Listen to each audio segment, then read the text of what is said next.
Olá, seja muito bem-vindo ao canal Carteiro de Deus, levando conhecimento da Palavra de Deus até você. E hoje nós vamos falar de um assunto que tem sido muito debatido nos dias atuais, que é sobre a marca da besta, 666. O que seria o 666? Em 1974, quando surgiu os primeiros produtos vindo com código de barra, muitos cristãos não compravam esses produtos, dizendo que o código de barra era a marca da besta. Em 1952, surgiu os primeiros cartões de crédito, e com o tempo passaram a dizer que o cartão de crédito era a marca da besta. Em 2019, no ápice do Covid, muita gente começou a dizer que a aplicação da vacina estava aplicando o chip da marca da besta. E atualmente está havendo muita implantação de chip, tanto na cabeça quanto na mão das pessoas, e muitos estão dizendo que o chip é a marca da besta. Então esse estudo ele não tem a finalidade de ser sensacionalista ou trazer teoria de conspiração. O objetivo aqui é olhar dentro da Bíblia, dentro da Palavra de Deus, para que a gente tenha uma luz do que é a marca da besta. Por isso eu peço para você, fica até o final, acompanhe passo a passo, acompanhe cada versículo lido e você vai entender no final o que é a marca da besta. Se tiver dúvida, deixe nos comentários. Apocalipse capítulo 13 e versículo 18 diz assim: aqui é a sabedoria. Aquele que tem entendimento, calcule o número da besta, pois é o número de homens. Seu número é 666. O número da besta é 666. Não é 666. A gente ouve muitas pessoas falar, o 666. Não, não é 666. É 666. E a gente vai entender o porquê que é 666. Então nós precisamos fazer alguma intertextualidade. O que é intertextualidade? É quando um texto está contido em outro texto. Pode ser de forma explícita, de forma fácil de entender, ou de forma implícita, mais difícil de entender. Mas de alguma forma esses textos eles estão contidos um no outro. Então vamos ver? O livro de Apocalipse ele possui 404 versículos. E desses 404 versículos, a maioria deles faz intertextualidade com outros livros da Bíblia. E para que a gente possa entender o livro de Apocalipse, a gente tem que entender o livro de Daniel. A gente precisa estudar o livro de Daniel para a gente conseguir ter um entendimento melhor do livro de Apocalipse. Então vamos fazer uma intertextualidade entre o livro de Daniel 3 e Apocalipse 13. Esses dois livros, desses dois capítulos, eles têm muita intertextualidade explícita, clara. Vamos ver? Daniel 3. O rei Nabucodonosor quer ser adorado como Deus. Apocalipse 13. A besta recebe adoração como se fosse Deus. Daniel 3. Uma imagem de Nabucodonosor é erguida. Apocalipse 13. Também é erguida uma imagem da primeira besta. Daniel 3. A imagem deve ser adorada. Quem não adorar essa imagem vai morrer. Apocalipse 13. A imagem deve ser adorada. E quem não adorar essa imagem vai morrer. Daniel 3:6. Quem não se prostrar em terra e não adorá-la, será imediatamente atirada numa fornalha em chamas. Apocalipse 13:15. Foi-lhe dado poder para dar fôlego à imagem da primeira besta, de modo que ela podia falar e fazer que fosse morte todos os que se recusassem a adorar a imagem da besta. Como podemos ver, tanto Daniel 3 quanto Apocalipse 13 tem muita intertextualidade. É necessário para se entender o capítulo 13 de Apocalipse, precisa entender o capítulo 3 de Daniel. Daniel 3, 8 e 12. Neste momento, alguns dos astrólogos se aproximaram e denunciaram os judeus. Mas há alguns judeus que nomeaste para administrar a província da Babilônia, Sadraque, Mesaque e Abednego, que não te dão ouvido, ó rei. Não prestam culto aos teus deuses, nem adoram a imagem de ouro que mandaste erguer. Algumas pessoas da Babilônia denunciaram os judeus, que não quiseram se prostrar diante da imagem que Nabucodonosor levantou. Mas foram todos os judeus? Não, somente 3. Apocalipse 13, 7. Foi-lhe dado poder para guerrear contra os santos e vencê-la. Foi-lhe dada autoridade sobre toda a tribo, povo, língua e nação. Apocalipse 13, a besta está com domínio sobre toda a humanidade, mas a perseguição é sobre quem? Os santos. Agora vem a pergunta. Daniel capítulo 3, a perseguição foi sobre os judeus. Todos os judeus? Não. Sadraque, Mesaque e Abednego. Em Apocalipse 13, a perseguição é sobre os santos. Quem são os santos? Apocalipse 12, 7. O dragão irou-se contra a mulher e saiu para guerrear contra o restante da sua descendência, os que obedecem os mandamentos de Deus e se mantêm fiel ao testemunho de Jesus Cristo. Quem são os santos? Os que obedecem os mandamentos de Deus e têm o testemunho de Jesus Cristo. Todos os cristãos? Não. Somente os que obedecem os mandamentos de Deus e têm o testemunho de Jesus Cristo. Esses são os santos. Agora vem a pergunta. Como Sadraque, Mesaque e Abednego foram identificados? Eles tinham algum sinal? Eles tinham alguma marca? Vamos ver. Deuteronômio, capítulo 6, versículo 1, versículo 2 e versículo 8.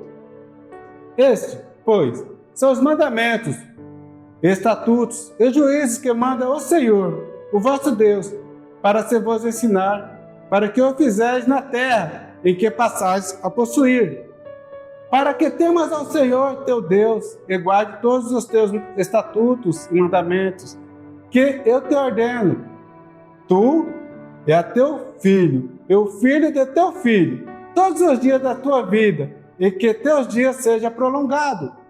Versículo 8. Olha o versículo 8 do capítulo 6 de Deuteronômio. Também atarás por sinal na tua mão, e te serão por testeira entre os teus olhos. O que Sadraque, Mesaque e Abednego tinham? Eles tinham o sinal de Deus. Agora, esse sinal de Deus que eles tinham, era visível? Não, não era visível. E aonde era esse sinal deles? Na testa e na mão.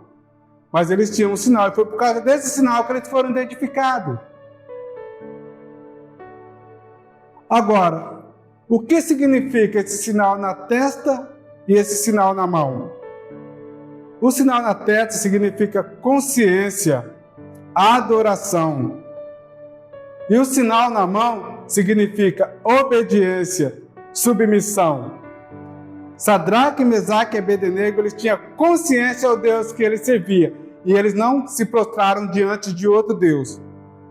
E a submissão, eles não aceitaram a se submeter a outro Deus, a não foi o Deus que fez os céus e a terra.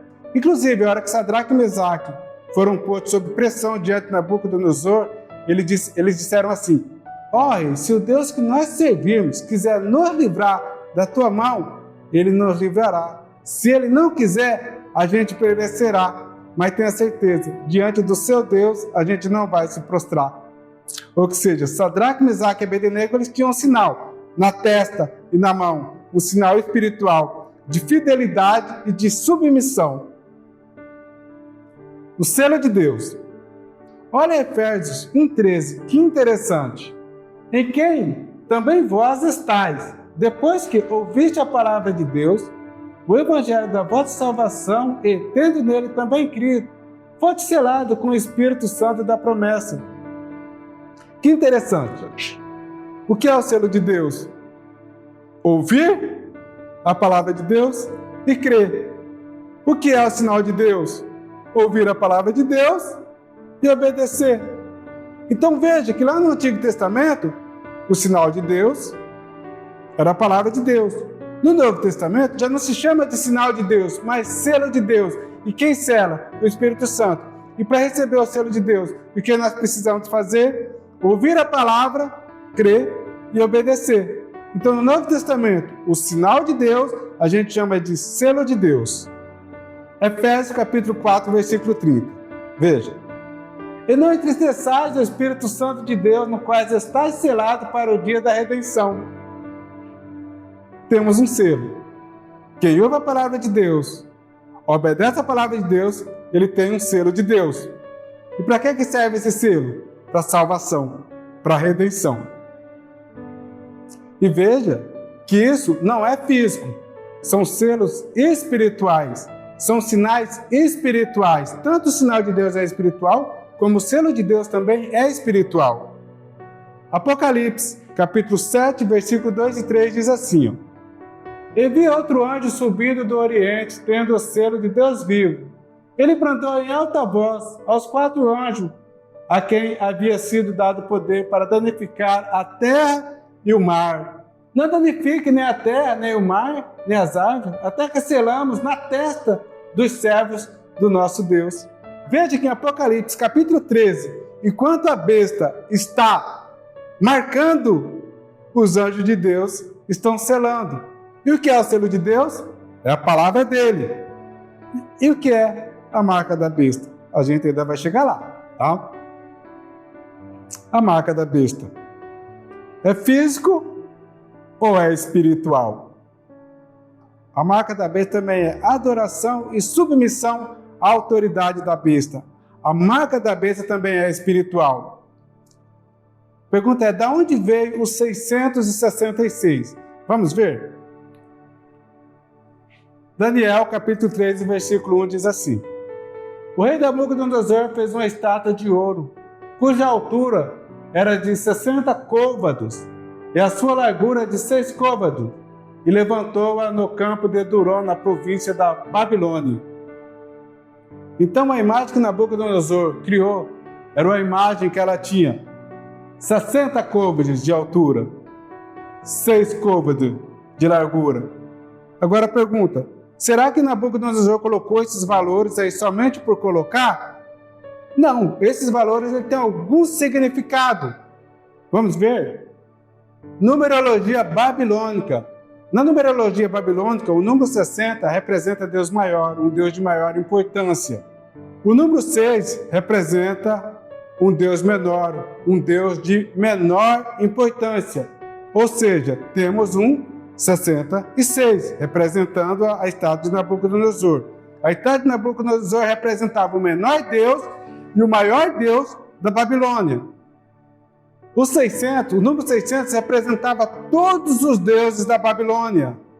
Todos os deuses da Babilônia era representado pelo número 600. Então nós temos o quê? 666. A estátua de Nabucodonosor representava 666. Ela representava o menor Deus, ela representava o maior Deus e ela representava todos os deuses da Babilônia. 666. O que leva as pessoas a acharem que a marca da besta é algo físico? Por causa do controle. Mas a primeira pergunta que vem é, o que é a besta? A besta é um sistema político, religioso, militar, econômico, social e científico. E nós chamamos isso de globalização. Caminhamos para um mundo globalizado. Então, se a gente parar só para fazer uma análise mais simples, uma análise mais básica, aqui no Brasil, não precisa ser nem uma análise global, mas uma análise aqui do Brasil, uma pessoa que tem o seu CPF retido, o que ocorre com essa pessoa? Ela não consegue receber salário, ela não consegue abrir conta em banco, ela não consegue comprar um veículo, não consegue tirar uma habilitação. Uma pessoa que tem o seu CPF retido, ele não consegue fazer quase nada. Mas aí, estamos entrando numa fase em qual o dinheiro físico está sendo tirado de circulação e está entrando agora dinheiro digital. A tendência é que em pouco tempo não tenhamos mais dinheiro físico, dinheiro em espécie para poder utilizar. Será tudo dinheiro digital. Veja que em 2008 surgiu a primeira moeda digital. Nós estamos em 2024, cerca de 16 anos se passaram e os governos mundiais perceberam que isso era bom. E aí começou. Brasil, Drex, moeda digital do Brasil, Drex. moeda digital da Rússia, rublo digital, moeda digital dos Estados Unidos, dólar digital, moeda digital da China, yuan digital. Então, assim, o mundo está caminhando para que não se tenha dinheiro mais físico. O governo vai ter total domínio do que eu compro e do que eu vendo, do que eu recebo e do que eu gasto. E, inclusive, já está sendo criado também os bancos centrais de dinheiro digitais, chamados CDBC. Então, meus amigos, a marca da besta, ela é espiritual. Ela é uma cópia falsificada do sinal de Deus e do selo de Deus. Deus, ele está hoje selando. O diabo também está marcando. Mas vai chegar o dia que a trombeta vai soar. Os que morreram em Cristo ressuscitarão primeiro. Depois nós que ficarmos vivos seremos arrebatados juntamente com eles a encontrar o Senhor nos ares. Mas nós quem? Nós que temos o selo de Deus. Aquele que tem o selo de Deus, aquele que tem o sinal de Deus na sua testa, na sua consciência e na sua mão. Aquele que adorou a Deus consciente e praticou a vontade de Deus. Esses serão arrebatados e serão para sempre com o Senhor. Espero que você tenha entendido. A marca da besta, ela é espiritual. É adoração e submissão à autoridade da besta. O sinal de Deus é adoração e submissão às coisas de Deus. Amém?